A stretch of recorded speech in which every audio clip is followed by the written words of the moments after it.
Şərqi Zəngəzur regional məşğulluq filialının nümayəndələri Cəbrayıl rayonu Cocuq Mərcanlı kəndində də vətəndaşlarla görüşüblər.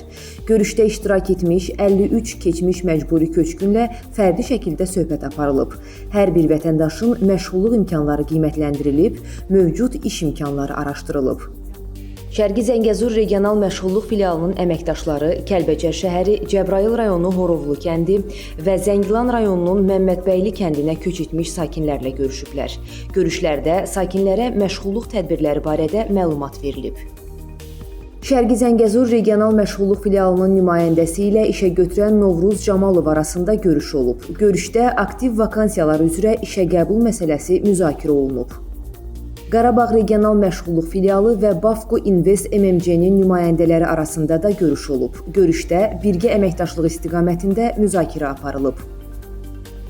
Dövlət Məşğulluq Agentliyi ilə Azərbaycan Respublikasının Mina Təmizləmə Agentliyi ANAMA tərəfindən birgə peşə kurslarının təşkili işləri davam etdirilir.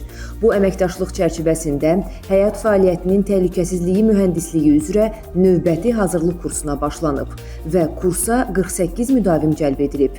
Bununla da ANAMA ilə Dövlət Məşğulluq Agentliyinin əməkdaşlığı çərçivəsində təşkil olunan kurslara cəlb edilmiş müdavimlərin sayı 291-ə çatıb.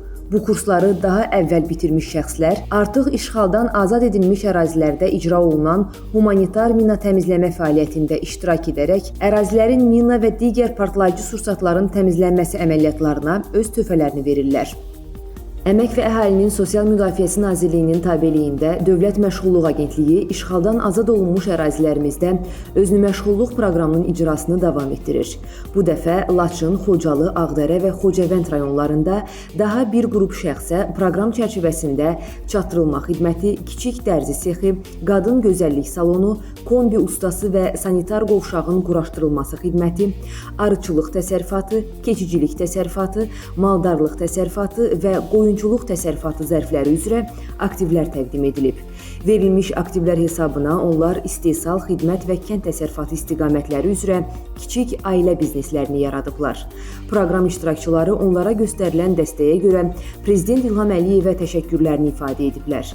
Onlar özünü məşğulluq proqramı çərçivəsində qurduqları təsərrüfatlarını daim genişləndirməyə səy göstərəcəklərini bildiriblər. İndiyə qədər Böyük Qayıdış proqramı çərçivəsində doğma yurtlarına köçürülmüş sakinlərdən artıq 633 şəxs özünü məşğulluq proqramının dəstəyi ilə öz kiçik ailə təsərrüfatlarını qurub.